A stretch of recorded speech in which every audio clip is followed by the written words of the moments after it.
Before you bloom, you may go through storms, earthquakes, and just plain dirt. It's not because Moon or Mercury are plotting something against you.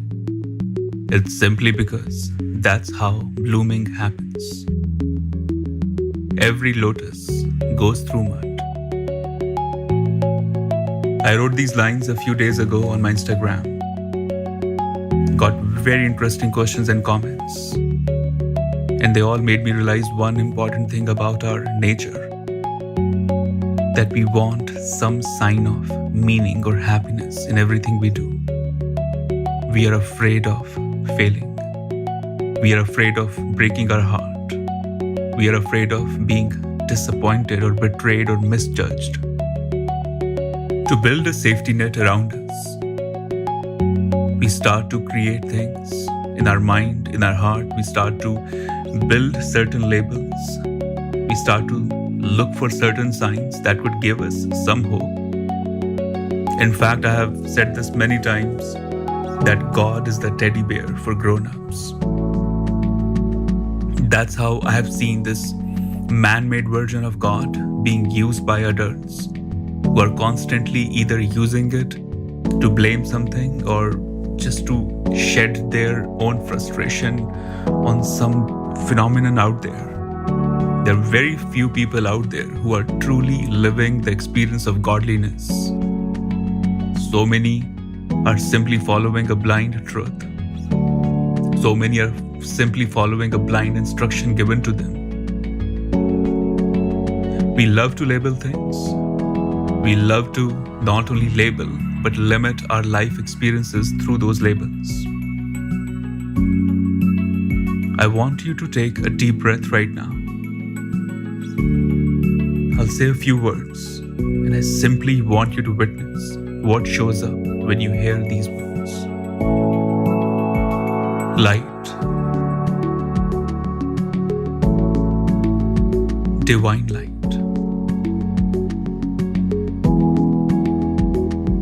Darkness,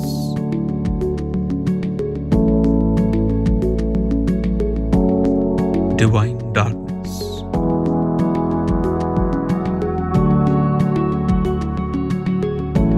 This exercise was just for you to understand how you view light and darkness in your mind, in your awareness. As I continue to dive deeper in my spiritual practice, I witness so many people who understand spirituality or healing through the lens of light, and light has become this ultimate symbol of all things enlightened for them. And darkness has become something that not many people want to experience or even look at. In today's episode, I want to talk about darkness. I want to talk about our obsession with light and ignorance about darkness. My hope is to bring you in complete awareness of your darkness and light, and eventually cultivate a balance of both. I am Chandresh Bhardwaj, and this is Break the Norms.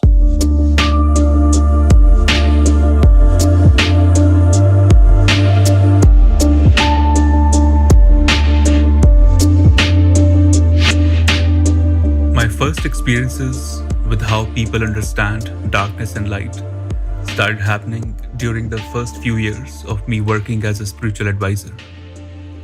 Every time a client would feel happy with a certain breakthrough moment, they would compliment me. Thank you, Chandresh, for showing me the light. Thank you for bringing me light. Or thank you for your love and light. It was always about light, light, and a little more light. And I wanted to tell them, what about your darkness? I did not work with your light at all. I only understood your darkness. I witnessed the strength in your darkness. That's all I did. That's all I know. But every time I would mention darkness, I could see their face becoming uncomfortable. I would see their body language changing, becoming more closed. And I realized nobody wants to deal with darkness. Nobody wants to understand darkness. And it's not because of any deep scientific or spiritual reasons. It's simply because that's how we are conditioned to view light and darkness.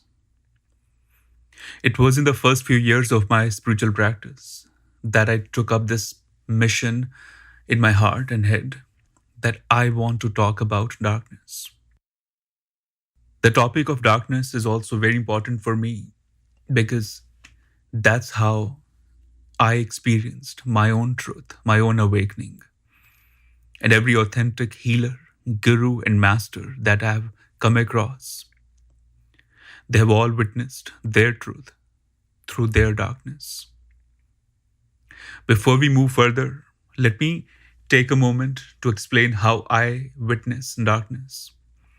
Most people define darkness as something depressed, anxious, negative, and something wrong.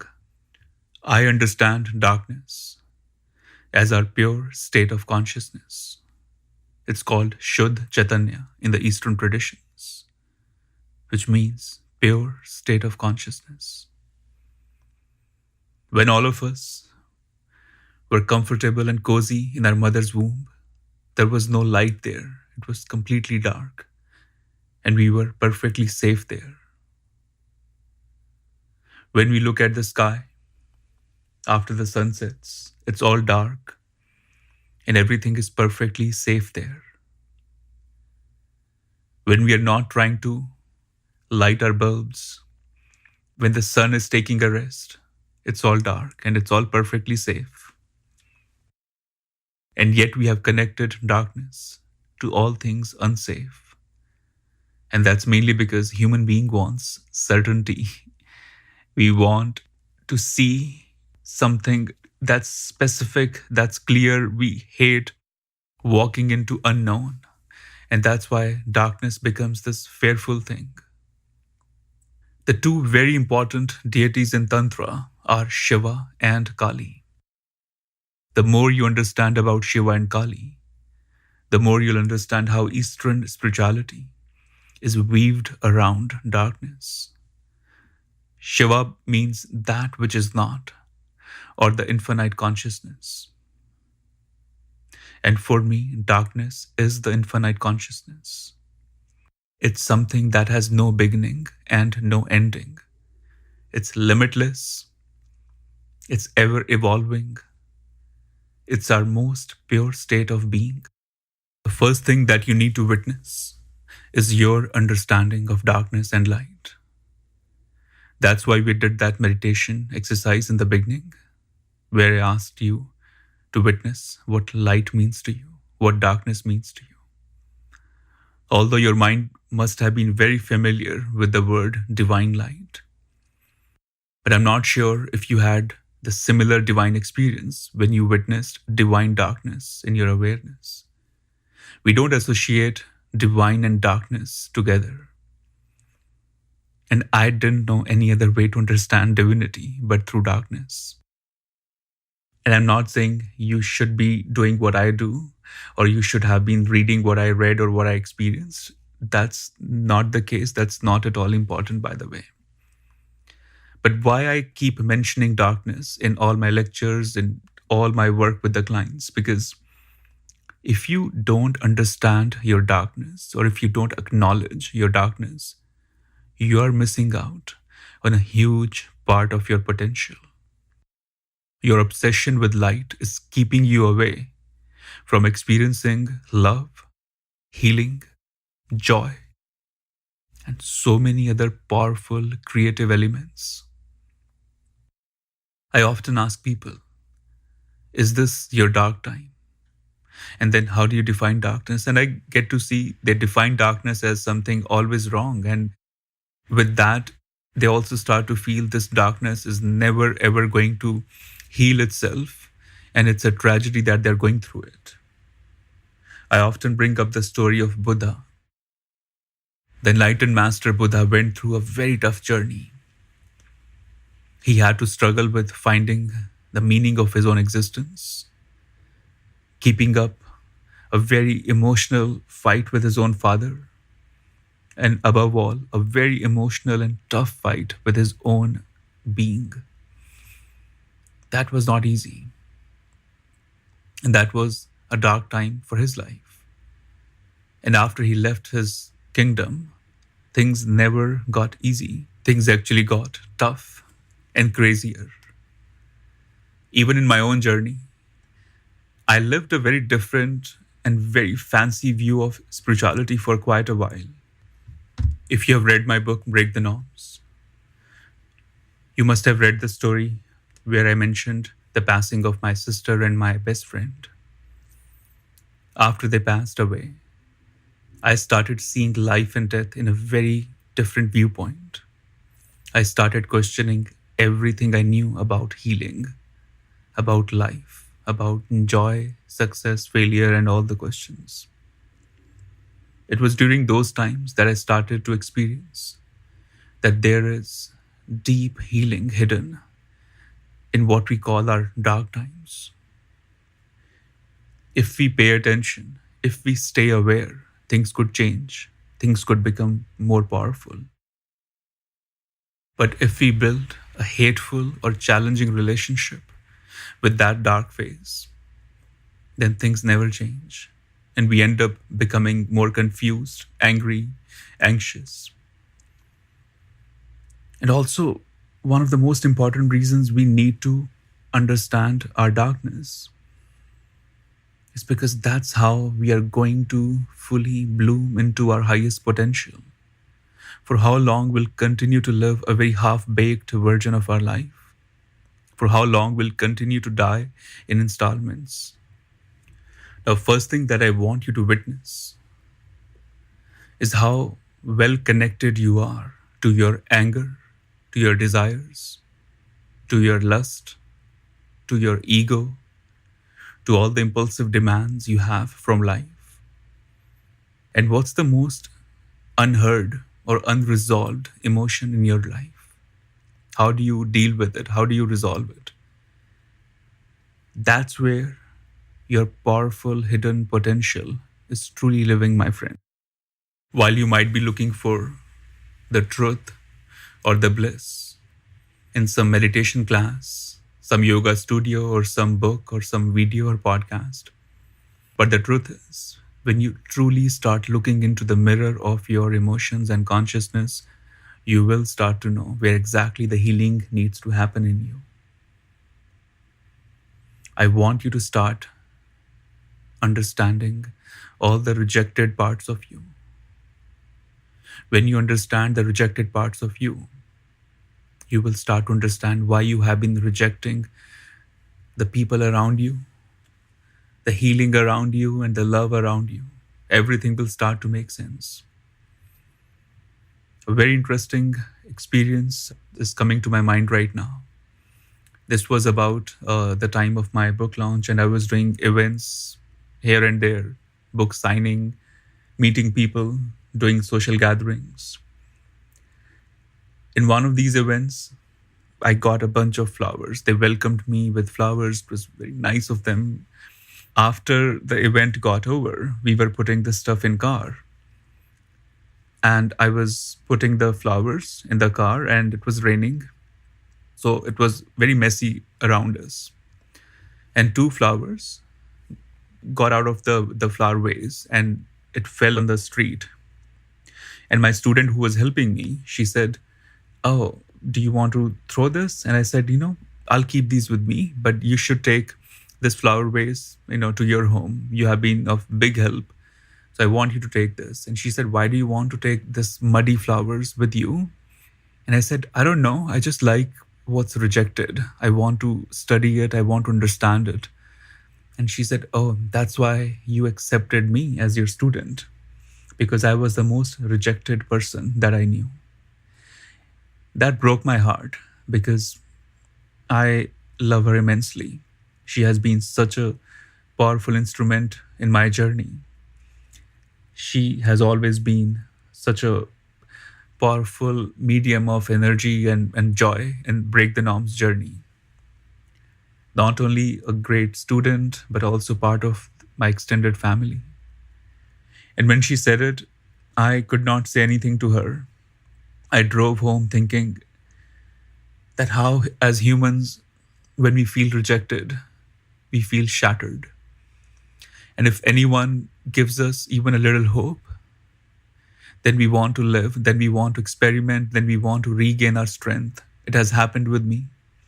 It has happened with so many people that I know. And the more you're able to build a healthy relationship with the darkness, the rejection in you, the sooner you open the doors for happiness, for clarity in life. Rejection is redirection. That's what a very wise friend once told me. And I've always meditated on this mantra. Rejection is redirection. So when anyone rejects you, don't get angry, don't take it personally, but rather just meditate to let go and to find out a deeper meaning in that whole situation. So from today onward, one important thing that I'm suggesting you to do is becoming more aware of your darkness, of all that you consider dark in you. When you start to understand the deeper dark parts in you, only then you'll start to understand others around you. Because if I'm not accepting my own self, then I'll not be able to accept you as well. I can only be as aware and as accepting of you as much as I'm aware and accepting of my own self. If my definition of enlightenment is only about invoking the light within, then I'll do a very poor job of understanding your potential also. And you don't have to believe me on all of this. I really want you to experiment with various modes of darkness that are constantly around us. Number one thing that you can quickly start doing is start meditating in the dark. Have you ever done that? It's pretty delicious. My morning meditations has a very gentle quality to it. It's like having an orange juice with strawberry and pineapple. But the evening meditations or the late night meditations, they take me beyond my physical dimensions, because that's the power of the stillness in the night. If you ever want to experience your dimensions beyond your physical self, I highly suggest you to start meditating in the night. It's so powerful. It's so empowering to meditate with the stillness of night. And if you start doing it for 20 minutes every night and then keep increasing the time, you will know what I mean. And you never ever have to simply believe what I say. I come from tantra lineage, and tantra believes in the concept of pure consciousness. That we are simply pure state of being. We are not moving from imperfection to perfection. We are moving from perfection to perfection. As I mentioned in the beginning, Kali and Shiva radiate the most powerful healing darkness, the divine darkness that's out there. And when you start to meditate, the darkness within you and around you, you will start to see the divinity that's hidden in your own being. To take this lesson further and make it more practical, start understanding the darkness that's hidden in your relationships, in your business, in your addictions, in your longings, in your desires. And don't fight with the darkness. Don't overanalyze the darkness. But simply pay attention to how it's showing up, how you have been suppressing it, how you have not been dealing with it. The simple understanding of how we deal with certain things is more than enough. Because what starts to happen, we engage our mind too quickly in this process. The mind has created the entire circus to begin with, and then we employ the same mind to resolve the problem. It's not going to work. It's not going to be a fun experience. But rather, use your energy and effort in going deeper in the meditations and start understanding your own darkness, the darkness in your relationships, in your business, in your addiction, in all the other desires and longings you have. And then use that understanding to understand the darkness in the people around you, in the world around you. And one powerful thing will happen. You will not hate anyone. You'll have more compassion, more empathy for people. And that will save you from a lot of stress, from a lot of anxiety. So this is the kind of podcast that I would ask you to probably listen again, make notes, and start working yourself or with someone to make complete sense of what I'm trying to convey. And I would love to hear your follow-up questions on my website, cbmeditates.com, or connect with me at my Instagram, cbmeditates. And I'll make another podcast on simply answering your questions. Okay? That's all for today. I really hope this podcast added some strength, some inspiration in your healing journey. Talk to you soon. Thank you, and keep playing with your darkness and light. For those who have been asking about more options to learn and work with me, you're most welcome to attend my workshops, retreats, and talks. I'm doing 2 weekend spiritual gatherings in New York and Sedona. From May 24th to May 27th, I'm teaching a course at the amazing Omega Institute in New York. It's titled Break the Norms, Meditation Secrets for a Life of Courage and Bliss. And we'll be going through meditation methods, mantras, and other consciousness hacks to deepen our spiritual practice. And the retreat in Sedona is happening from August 14th to August 18th. It's titled Rise in Love, and it's focused on releasing your suppression, healing your heart, and finally rising in love. This is going to be a retreat to channel the strength of your heart in order to experience the full potential of your love, your presence, and all the healing that you have to offer and experience. In addition, there are always talks and workshops that I'm doing in New York, LA, and other places. So keep a check on my Instagram, on my website, and whatever works for you, go for it. I hope this podcast may travel through the untapped universe of your darkness, light, courage, passion, and so much more. Please do subscribe and be ready to break your norms. I am so excited and very honored to be part of your sacred journey through this podcast.